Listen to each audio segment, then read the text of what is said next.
ഇന്ന് ടാലിയിൽ ചെയ്യാൻ പോണത് എങ്ങനെ പാർട്ടി ലെഡ്ജർ ക്രിയേറ്റ് ചെയ്യുക എന്നുള്ളതാണ്. അതായത് സൺഡ്രി ഡെപ്റ്റേഴ്സിനും ക്രെഡിറ്റേഴ്സിനും എങ്ങനെ ക്രിയേറ്റ് ചെയ്യാം. അതിനായിട്ട് ടാലി ഓപ്പൺ ആയി വരുമ്പോൾ ഇങ്ങനെ ഒരു ഐക്കൺ ആയിരിക്കും. അതിൽ ക്രിയേറ്റ് എന്നുള്ള ഓപ്ഷൻ സെലക്ട് ചെയ്യുക. ഇവിടെ നമുക്ക് ലെഡ്ജർ എന്ന് പറഞ്ഞിട്ടൊരു ഓപ്ഷൻ കാണാം. നമ്മൾ ഐക്കൺ അവിടേക്ക് കൊണ്ടുവന്ന് എൻ്റർ ബട്ടൺ അമർത്തി കഴിഞ്ഞ് കഴിഞ്ഞാൽ നമുക്ക് ലെഡ്ജർ ക്രിയേറ്റ് ചെയ്യാനുള്ള ഒരു ബോക്സ് ഓപ്പൺ ആയിട്ട് വരും. ഇവിടെ നെയിം എന്നുള്ളൊരു ഭാഗം കാണാം. ആ നെയിം എന്നുള്ള ഭാഗത്ത് നമ്മൾ കൊടുക്കേണ്ടത് നമ്മുടെ പാർട്ടി ഏതാണോ, ഡെപ്റ്റർ ആയിക്കോട്ടെ ക്രെഡിറ്റേഴ്സ് ആയിക്കോട്ടെ, അവരുടെ പേരാണ് നെയിമിൻ്റെ അവിടെ കൊടുക്കേണ്ടത്. ഞാനിപ്പോൾ ഫസ്റ്റ് ക്രിയേറ്റ് ചെയ്യണത് ഒരു പർച്ചേസ് പാർട്ടിനെയാണ്, അതായത് സൺഡ്രി ക്രെഡിറ്ററിനെയാണ്. പേര് മുഴുവനായി കൊടുത്തതിന് ശേഷം എൻ്റർ ബട്ടൺ അമർത്താം. അവിടെ അലിയാസ് എന്നുള്ളൊരു ഓപ്ഷൻ കാണാം. ഇത് നമുക്ക് പാർട്ടിക്ക് വേണ്ടി ഒരു കോഡ് കൊടുക്കാൻ വേണ്ടിയിട്ടാണ് ഈ ഓപ്ഷൻ. നമ്മൾ ബില്ലടിക്കണ സമയത്ത് പാർട്ടിയുടെ പേര് അടിക്കുന്നതിന് പകരം ആ കോഡ് അടിച്ചു കഴിഞ്ഞ് കഴിഞ്ഞാൽ നമുക്ക് ആ പാർട്ടിനെ സെലക്ട് ചെയ്യാവുന്നതാണ്. അതിനുശേഷം അണ്ടർ എന്നുള്ളൊരു ഓപ്ഷനാണ്. ഇവിടെയാണ് നമ്മൾ പാർട്ടി ഡെപ്റ്റർ ആണോ ക്രെഡിറ്റർ ആണോ എന്നുള്ളത് ടാലിയിൽ ഡീഫോൾട്ടായിട്ട് സെറ്റ് ചെയ്യാൻ പോകുന്നത്. അതിന് വേണ്ടിയിട്ട് ഇപ്പോൾ പർച്ചേസ് പാർട്ടിനെയാണ് ക്രിയേറ്റ് ചെയ്യണത്. അപ്പം ഞാൻ സൺഡ്രി ക്രെഡിറ്റേഴ്സ് എന്നുള്ള ഓപ്ഷൻ സെലക്ട് ചെയ്യാണ്.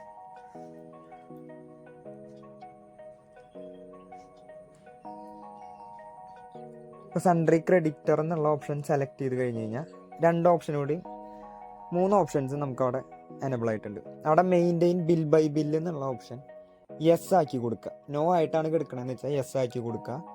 അത് ഓരോ ബിൽ വൈസ് നമുക്ക് ഡീറ്റെയിൽസ് കിട്ടാൻ വേണ്ടിയിട്ടാണ്. യെസ് ആക്കിയതിന് ശേഷം നമ്മൾ എൻ്റർ അടിച്ച് താഴോട്ട് വന്നാൽ നമുക്ക് പാർട്ടിയുടെ ക്രെഡിറ്റ് പീരീഡ് സെറ്റ് ചെയ്യാം. ഇപ്പോൾ ഓരോ പാർട്ടിക്ക് ഇത്ര ക്രെഡിറ്റ് പീരീഡ് ഉണ്ടെങ്കിൽ അത് നമുക്ക് അവിടെ ടൈപ്പ് ചെയ്ത് കൊടുക്കാം, എത്ര ഡേയ്സ് ആണ് ക്രെഡിറ്റ് വരുന്നത് എന്നുള്ളത്. പിന്നെ താഴോട്ട് എൻ്റർ അടിച്ച് വരാം. ഇവിടെ നമുക്ക് ബില്ലടിക്കണ സമയത്ത് പാർട്ടിയുടെ ക്രെഡിറ്റിൻ്റെ ഡീറ്റെയിൽസ് അറിയാൻ വേണ്ടിയിട്ടുള്ള ഓപ്ഷനാണ്. നോർമലി എല്ലാവരും നോ തന്നെയാണ് കൊടുക്കാറ്. അടുത്ത ഓപ്ഷൻ എന്ന് പറഞ്ഞാൽ നമുക്ക് പാർട്ടിയുടെ നെയിം വീണ്ടും അവിടെ വരും. അതിന് താഴെ അഡ്രസ്സ് എന്നുള്ളൊരു ഓപ്ഷൻ കാണാം. ഈ അഡ്രസ്സിൻ്റെ അവിടെ ഈ പർച്ചേസ് പാർട്ടിയുടെ ഡീറ്റെയിൽസ്, അവരുടെ അഡ്രസ്സ് കറക്റ്റായിട്ട് കൊടുക്കണം. അതുപോലെ തന്നെ സ്റ്റേറ്റ് നമ്മൾ സെലക്ട് ചെയ്യണം. കറക്റ്റ് ചെയ്ത് സ്റ്റേറ്റ് ആണോ ആ സ്റ്റേറ്റ് സെലക്ട് ചെയ്യണം. ഈ സ്റ്റേറ്റ് കറക്റ്റായി സെലക്ട് ചെയ്താലാണ് ടാക്സിൽ കാൽക്കുലേഷൻ കറക്റ്റായിട്ട് വരുള്ളൂ. അതിനുശേഷം കൺട്രി ഓട്ടോമാറ്റിക് ആയിട്ട് വരും. പിന്നീട് നമ്മളവിടെ പിൻ കോഡ് ടൈപ്പ് ചെയ്ത് കൊടുക്കുക. ഇവിടെ ബാങ്ക് ഡീറ്റെയിൽസിൻ്റെ ഓപ്ഷൻ കാണാം. അത് യെസ് ആക്കുകയാണെങ്കിൽ യെസ് ആക്കി എൻ്റർ ബട്ടൺ അമർത്തി കഴിഞ്ഞ് കഴിഞ്ഞാൽ നമുക്ക് ആ പർച്ചേസ് പാർട്ടിക്ക് ട്രാൻസാക്ഷൻ ചെയ്യണം ബാങ്ക് ഡീറ്റെയിൽസ് അവിടെ ഡീഫോൾട്ടായിട്ട് സെറ്റ് ചെയ്യാൻ പറ്റും. ഇവിടെ നമുക്ക് ഒരുപാട് ഓപ്ഷൻസ് ഉണ്ട്. Check, E transfer. ഞാനിപ്പോൾ ജസ്റ്റ് ഇത് കാണിക്കണമെന്നുള്ളൂ. ഇതിനെ പറ്റിയിട്ടൊക്കെ ഡീറ്റെയിൽ ആയിട്ട് വേറെ വീഡിയോയിൽ കാണിക്കാം. ഇതിപ്പോൾ ഞാൻ നോ ആക്കി കണ്ടിന്യൂ ചെയ്യാണ്. അതിനുശേഷം നമുക്ക് പാൻ കാർഡോ കാര്യങ്ങളോ ഉണ്ടെങ്കിൽ അവരുടെ പാൻ നമ്പർ അവിടെ ആഡ് ചെയ്യാം. വീണ്ടും എൻ്റർ അടിച്ച് താഴോട്ട് വരാം. ഇവിടെ രജിസ്ട്രേഷൻ ടൈപ്പാണ് ചോദിക്കുന്നത്. അതായത് ആ പാർട്ടി GST ഉള്ള പാർട്ടിയാണോ, അൺരജിസ്റ്റേർഡ് പാർട്ടിയാണോ, കോമ്പോസിഷനിലുള്ളതാണോ. മിക്കതും റെഗുലറും അൺരജിസ്റ്റേർഡ് ആണ് വരാം. അപ്പോൾ GST ഉള്ള പാർട്ടീനെ റെഗുലർ എന്നും GST ഇല്ലാത്ത പാർട്ടീനെ അൺരജിസ്റ്റേർഡ് എന്നാണ് പറയുക. ഞാനിപ്പോൾ അവിടെ റെഗുലർ സെലക്ട് ചെയ്തു. അതിനുശേഷം എൻ്റർ അമർത്തി താഴോട്ട് വരുമ്പോൾ GST നമ്പർ കൊടുക്കാനുള്ള ബോക്സാണ് വരിക. അവിടെ നമ്മൾ കറക്റ്റായിട്ട് അവരുടെ GST നമ്പർ ഫില്ല് ചെയ്തിട്ടുണ്ടാവണം. ഇതിപ്പോൾ GST നമ്പർ ഞാനൊരു ഡെമോ ആയിട്ട് ടൈപ്പ് ചെയ്തുകൊണ്ടാണ് അവിടെ ഒരു എറർ വന്നേക്കുന്നത്. കറക്റ്റായിട്ട് അടിക്കുകയാണെങ്കിൽ അങ്ങനെ ഒരു എറർ ബോക്സ് വരില്ല. എൻ്റർ അടിച്ച് വന്നു കഴിഞ്ഞാൽ നമുക്ക് GSTയുടെ കുറേ കാര്യങ്ങൾ സെറ്റ് ചെയ്യാൻ വേണ്ടിയിട്ടുള്ള ഒരു ഓപ്ഷനാണ്. അത് യെസ് കൊടുത്തു കഴിഞ്ഞാൽ ഒരുപാട് ഓപ്ഷൻസ് കാണാം. പക്ഷെ നമ്മളെപ്പോഴും ഇത് നോ തന്നെ ആയിട്ടാണ് കീപ്പ് ചെയ്യുക. കാരണം ഓരോ പാർട്ടിയുടെ ഉള്ളിലും ഡിഫറെൻറ്റ് ഓപ്ഷൻസ് നമ്മൾ സെലക്ട് ചെയ്ത ബില്ലടിക്കുന്ന സമയത്ത് അത് കുറച്ച് കോൺഫ്ലിക്റ്റ് ഉണ്ടാക്കാനായിട്ടുള്ള ചാൻസസ് ഉണ്ട്. അപ്പോൾ അത് കാരണം കൊണ്ട് നമ്മൾ എപ്പോഴും അത് നോ തന്നെ ആക്കിയിട്ടാണ് കണ്ടിന്യൂ ചെയ്ത് പോവാറ്. ഈ ബോക്സ് ജസ്റ്റ് നിങ്ങൾക്കൊന്ന് പരിചയപ്പെടുത്താൻ വേണ്ടി ഓപ്പൺ ചെയ്ത് കാണിച്ചതാണ്. ഇനി നമ്മൾ എൻ്റർ അമർത്തി താഴോട്ട് വരുമ്പോൾ ഓപ്പണിംഗ് ബാലൻസ് എന്നുള്ളൊരു ഓപ്ഷൻ കാണാം. ഇവിടെ വേണം പാർട്ടിക്ക് ഓപ്പണിംഗ് ബാലൻസ് എമൗണ്ട് എന്തെങ്കിലും ഉണ്ടെന്ന് വെച്ച് കഴിഞ്ഞാൽ ഇട്ട് കൊടുക്കാനായിട്ട്. അപ്പോൾ ശ്രദ്ധിക്കേണ്ട കാര്യം 1/4/24 കമ്പനി ഫിനാൻഷ്യൽ ഇയറിൻ്റെ സ്റ്റാർട്ടിംഗ് ഡേറ്റിലുള്ള ഓപ്പണിംഗ് വേണം നമ്മൾ എപ്പോഴും ഇട്ട് കൊടുക്കാൻ. കറൻ്റ്ലി നമ്മുടെ കയ്യിലുള്ള ഓപ്പണിംഗ് ഇട്ട് കൊടുക്കരുത്.